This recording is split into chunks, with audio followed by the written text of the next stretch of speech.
There's something to be said about being prepared at a moment's notice.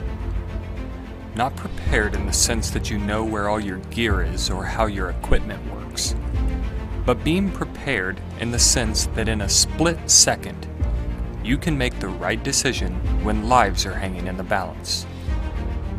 Retired United States Army Colonel David Hackworth once said, "If you find yourself in a fair fight, you didn't plan your mission properly." You know, readiness is a great question, and I think in regards to this, General MacArthur said it best, that on the fields of friendly strife are sown the seeds that on some days in some other fields are sown the seeds of victory. By definition, Red Flag Alaska is a joint coalition air combat training exercise that corresponds to and tests the capabilities of all its cooperating and participating units. But really, at its core, Red Flag is designed and created to test its most junior participants.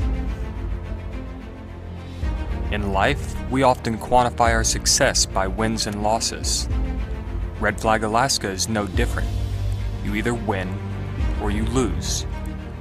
It's how you look at those wins and losses that makes the difference. As an aggressor pilot, it's a different perspective to take, because when Blue Air is winning, we're losing. But ultimately, in the grand scheme of things, everybody's winning. When we are all dying and Blue Air is getting it, that makes me motivated and humbled, because I know that the United States and its allies are the most capable they've ever been.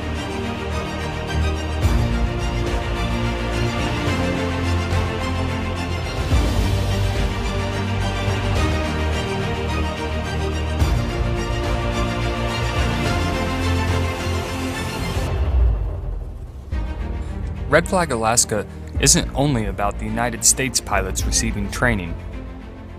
Over the years, the growing integration of foreign militaries has helped the United States and partner nations share tactics and techniques and better prepare each other in the event of a real-world scenario.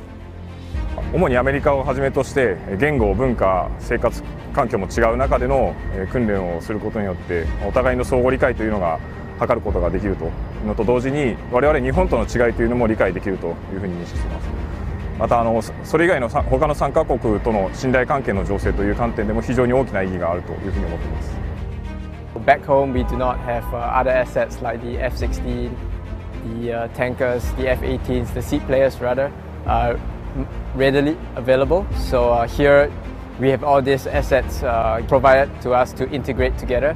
So this allows us to learn more about how they operate and how we can get their strengths and our strengths put together to achieve mission success. The relationships and wealth of knowledge that is shared during Red Flag Alaska is simply immeasurable. But the teamwork from every member that makes each sortie happen is just as impressive.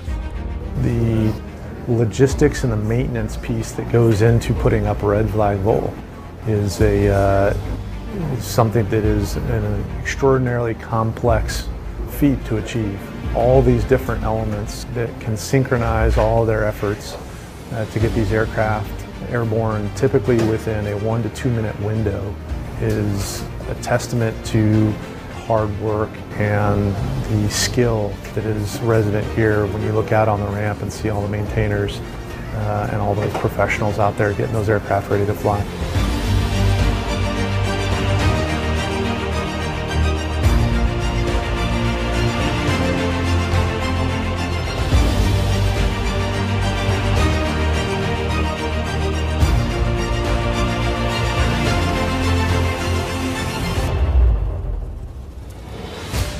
While the majority of us spend our time focused on jets and the air aspect of Red Flag, there's another part of the exercise that is just as important and plays a huge role in the Red Flag Alaska mission.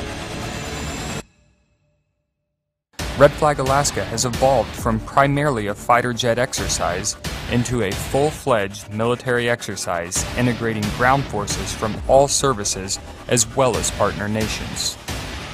When Major General O'Neill took command of U.S. Army Alaska just about a year ago, one of his first charges to us was, hey, every training event you do needs to have air-ground integration and strive for joint interoperability.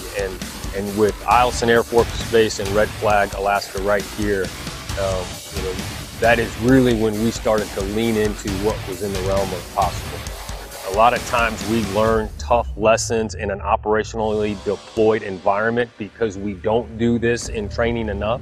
But I do think that there is some multi-domain battle potential here for us to really start to drive solutions in not just how we fight and introduce different services and countries' capabilities, but also how we interoperate with each other in that environment. With the growing integration of ground forces comes an elite group of military members. We don't always see them, but rest assured, Special Operation Forces are always there and always ready. Any place, any time, anywhere. Red Flag is a unique opportunity for us because we're based out of Florida. So what it does is it gives us a chance to train in a challenging environment like Alaska. One of the other big takeaways is obviously you have all this Air Force integration that you see around.